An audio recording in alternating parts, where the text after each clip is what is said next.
Hello everybody. Today I'm going to be doing a video comparing Smalland with Grounded. Now these two games are very similar in concept but extremely different in execution. Grounded has obviously been out for quite a while on PC and Xbox, just released on PlayStation. I do have a video showing my first impressions, so if you haven't seen that already, please do check that out. I will leave a link in the description for it. I've also done on my previous channel an introductory video for Smalland. So I thought I'd do a comparison comparing the two of them in effect. As I say, very similar concept, very different execution, and I want to discuss my thoughts on which one I prefer, what I think their direction has meant for how the game is perceived, and obviously do a comparison of the visuals, the game design, the combat and the crafting. They are both survival games, but they do things very differently. So sit back, relax, and hopefully you will enjoy the video. Welcome to Smalland, the first of the games in my comparison. So I'm going to initially just do a quick look around so we can see the interaction of the environment. Ladybugs are obviously relatively large. The one thing that struck me when I first started playing is you actually get grass-sized grass tufts, so they look like you would be if you were a normal-sized human, which is a bit of an odd concept. They do still have large blades of grass, like you can see here, and although you don't interact with them greatly, you can kind of push them when you go to the center of the clump of grass, but you do walk through most of them. In Grounded, it's very different, so your character itself is absolutely tiny. Blades of grass are massive, and as you can see from the floor, it is just dirt. Everything seems a much larger scale, so you as a character are much smaller in Grounded than in Smalland. Now, combat in Smalland is about the same as in Grounded. Probably doesn't have the same impact as such, but it is very much a case of dodging or parrying and normal swings of your weapon. In Grounded, it's very similar, apart from the fact that normal worker ants don't attack you on sight, as you can see. But if you attack them, they will attack you back. And you do have to be careful, because after a certain level, just like this little dude has done, they do run away. And if they get back to their anthill, they will get their friends and tell them, and you can actually be attacked by the entire anthill. So your base will actually be under threat, so be careful. Gathering in Smalland is relatively straightforward, so triangle to pick things up that you can interact with.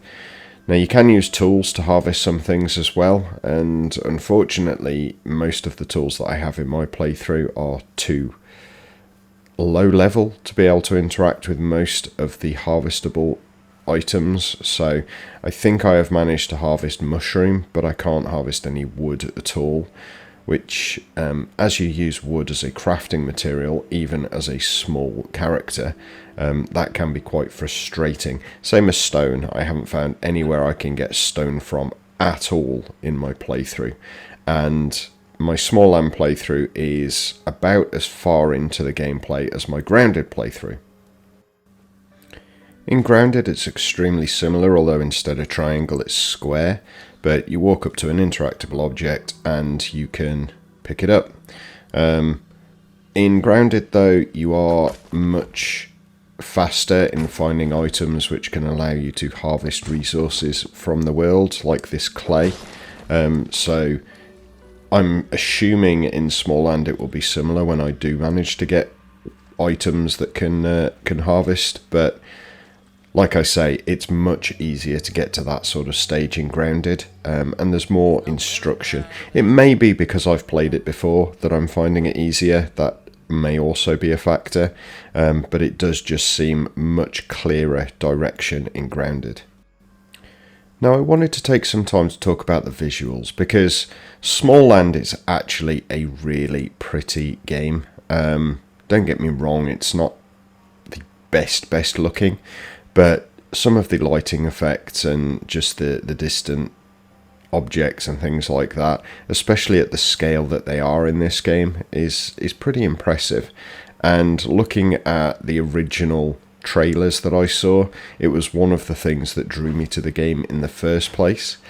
I think the art direction is actually really good for the environments. I'm not overly impressed and overly keen with the character models, but maybe it's because I'm only using starting equipment. That being said, in Grounded, so Grounded is very similar, although in my opinion it does look better. I think it's because of the lighting effects, and Grounded's environments are predominantly the lighting effects that make the difference. The world itself is really detailed and very clumpy, and everything is on a massive scale. The fact that my character currently is standing in a footprint is just brilliant in my opinion. The art direction is very much epic scale. That's the whole purpose of the game in effect, and it does a really good job of it. Both are really nice looking, but for me, I think Grounded just wins. Now, we can't talk about a survival game without looking at the base building. I think it is probably one of the biggest parts of a survival game, making a base to defend yourself. In Smalland, it's pretty standard. You basically select the piece you want to build, you find the location you want to place it, and you then press square to build it. In this, it takes the materials directly from your inventory, so you basically select the place it on the floor, press square, and it removes the items from your inventory and the place is built. In Grounded, the interface is much better in my opinion. It's a bit more straightforward. It's just a normal wheel. You select the item you want, you place it where you want to place it, and once you have placed it, you then have to put the materials in that you have. Once you've gathered the materials, which I had to for this particular part of the video, once you place the final piece, it basically completes the item and it's done. Now, one small quirk that I had with Smalland was that my base is constantly surrounded by ladybugs, and I'm not entirely sure why. They literally just hover around the door constantly and you can't do anything about it. Even if you kill them all, they just come back as the next group. I'm not sure whether it's the positioning of my base or whether they're attracted to the fire that's within the base. I really do not know, but it's quite annoying to try and get in and out of the door. Now, considering that I placed the door in that particular location and they have been around that door ever since, it's not something that they were in that area to begin with and I just placed the door there, so it's a little bit of an odd one. Other than that, Smalland, I must say, is a little bit of a disappointment, and maybe it's because I had played Grounded before. I do find that it's a little bit, and it's probably down to the developer being a small studio, but it is a little bit of a AA feel to it. In fact, I might even say it's got more of an indie feel to it. That's not to say it's not a good game. As I say, I think it probably is an extremely good game, especially as you get further into it. If I had somebody else to play with, maybe my experience would have been very, very different. But there are just some design decisions which just don't seem to work for me. The whole gathering situation, for a start, not having any ability to gather materials from trees or anything along that line. I'm assuming you can later on, but I really don't know. There are certain things in the world that you can interact with, and in Smalland you do have a pixie sense, which basically turns the entire world white but highlights interactable objects. When you do that, there's very few of them, So you can't interact with trees, you can't interact with most rocks, so you are very limited on what you can collect, which again, for me, in a game such as this, in a survival game where construction is so important, I do find that a very odd design choice, if I'm being honest. Now, moving on to Grounded, however, it's a very different situation. So you have a lot of creatures moving around, you have a lot of interactable items. In fact, even the grass itself is interactable, and there is a lot of grass. The crafting system is very straightforward and easy. Literally collect the items, and as long as they're anywhere near, and that includes in a container, a chest or something similar, you can just create with it. You don't need to collect the items, and you don't need to have them in your inventory. That's very different than most other survival games, if I'm being honest. Even Ark does not have that feature. In Ark, you have to have the items on you to be able to use them.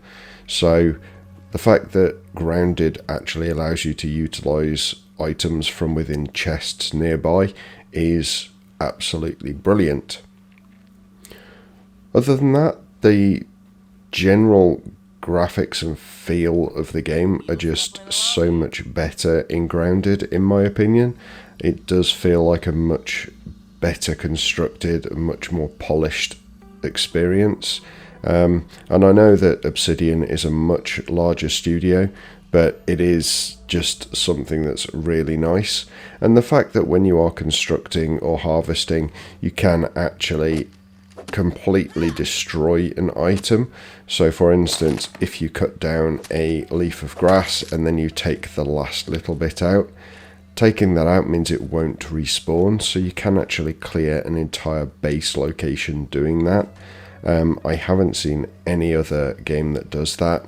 Ark, for instance, you have to basically place a foundation down to remove it, so there's no way of just keeping something away without building in that location. Grounded you can, and I really do like that. Again, graphically, I think the design decisions in Grounded are really, really good. Now, I mentioned it before, if you have seen my first look at Grounded, you will know that there are some things that did irritate me. One of them being the fact that you can't create your own character, you have to use pre-generated teenagers. That's probably the only thing that I really do find disappointing about Grounded, if I'm being honest.